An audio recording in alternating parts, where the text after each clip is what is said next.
नमस्कार खांडी Odia recipe channel को आपको स्वागत। आज आम कंचा पणस गोटे स्वादिष्ट तरकारी प्रस्तुत करवा जहाँ को गरम गरम भात रुटी व्यतीत परोटा सहित खाइले बहुत बढ़िया लगी था। तेबे आसन देखिए आज रेसिपी। प्रथम आम गैस स्टोव को ऑन करी गोटे कुकिंग पैन को बसई गोटे कप मुग डाली को पकेवा और गैस फ्लेम को लो मीडियम रे रखी ए मुग डाली बादामी रंग आसवा जाए यह आम भाजवा। मुग डाली भाजी होईकि बादामी रंग चली आसले आम गैस फ्लेम को बंद करदेवा और डाली टिके ठंडा है पर आम यहाँ पानी रे भल भाव 2 ରୁ 3 थर धोई नबा। एबे आम कुकिंग पैन को गैस स्टोव पर बसई एथिरे गोटे चामच सोरिष तेल पकेबा। तेल गरम हो गला पर आम काटिक रखिथा पणस को एथिरे पकेबा। मुझे 300 ग्राम पणसर चोपा छड़ेकी एपरी छोट छोट खंड आकार काटिकी नहीं। एबे आम एथिरे स्वाद अनुसार अल्प लुण हल्दी गुंड को दे गैस फ्लेम को मीडियम रे रखी ए पणस को आम किछि समय पई भाजिबा।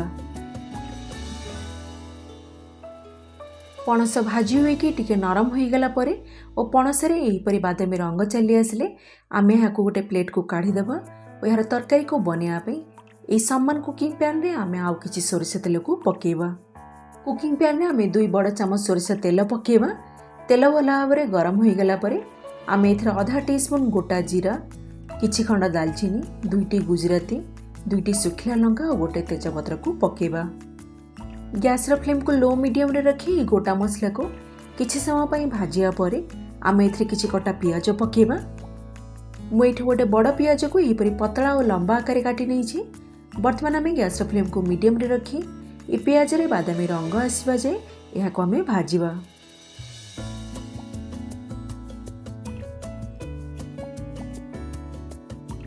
पियाज को आपण ये बेसी भाजवे नहीं। पियाज रे हल्का बादामी रंग चली आसले आम एथिरे गोटे बड़ चामच अदा रसुण बटा पकेबा।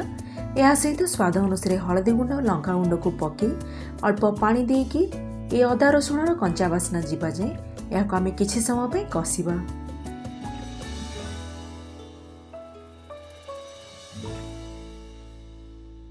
अदा रसुण कंचा बास्ना चलीगला आम एथिरे किछि कटा टमाटो पकेबा और टमाटो भल भाव में नरम हो जाए यह आम आउ किछि समय पे कसिबा।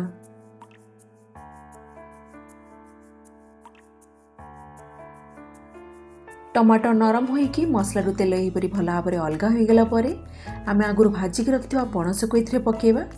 यह सहित किछि मटर छुई मंजी पकेबा और आगुरी भाजिक रखिथिबा मुग डाली को एथिरे पके या मसला सहित भल भाव में मिसई देबा।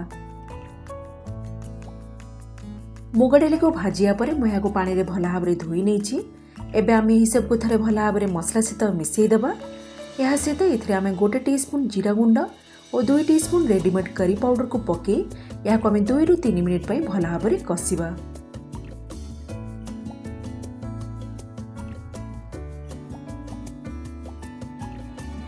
पणस मटर छुई मंजी मुग डाली को मसला सहित भल भाव में कषि सारिया परे आम तरकारी ग्रेवी पई एथिरे आवश्यक मुताबिक पानी पकेबा।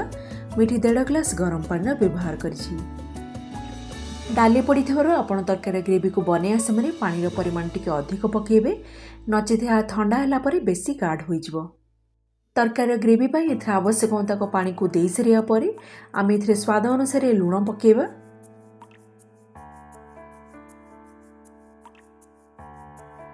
मुग डाली पड़ी आम तरकारी स्वाद को बालांस करने एथिरे 1/4 टीस्पून चीनी पकेबा और यह भल भाव में मिसई देबा। वर्तमान आम यार लीड को बंद करी पणस और मुग डाली भल भाव में सिझा जाए या आम लो मीडियम फ्लेम रे किछि समय पे सिझेबा। जेहेतु गोटे कषि पणस रे तरकारी को बनई तेणु मैं गोटे कड़ाई रे प्रस्तुत करिछि। आपण चाहिए या गोटे प्रेसर कुकर रे मध्य बनै परिबे। तेबे तरकारी ग्रेवी पई एथिरे पानी को दे सारिया परे आपण या गोटे प्रेसर कुकर रे ढाली गैस फ्लेम को मीडियम रे रखी एथिरे मात्र गोटे विशिल आसीबा जाए या आपण कुक करिवे। पाखापाखि 15 मिनिट पई लो मीडियम फ्लेम रे फुटिया परे देखो आमर तरकारी एठी प्रस्तुत हो गलानी। मुग डाली बहुत भल भाव में सिझिया सहित यह एकदम गोटा गोटा अच्छी। यह सहित पणस आमर बहुत बढ़िया भाव में सिझी होइछि। एबे आम एथिरे गोटे टीस्पून गरम मसला गुंड पकेबा। यह सहित स्वाद अनुसार किछि फाळ कंचा लंका को पके या थरे भल भाव में मिसई देबा और गैस फ्लेम को बंद करदेबा। किछि कटा धनिया पत्र को पके मैं गार्निश कर देछि। ते प्रस्तुत हो जाइए कंचा पणस और मुग डाली एकदम स्वादिष्ट तरकारी। जदि आप थे खाइबे निश्चित भाव में या बारंबार बनइबे तेज आशा करें आज ही रेसिपीटी आपको पसंद आसथिबो। जदि आज भिडियोटी आपको भल लगी लाइक एंड शेयर करने जमारू भूलें। धन्यवाद।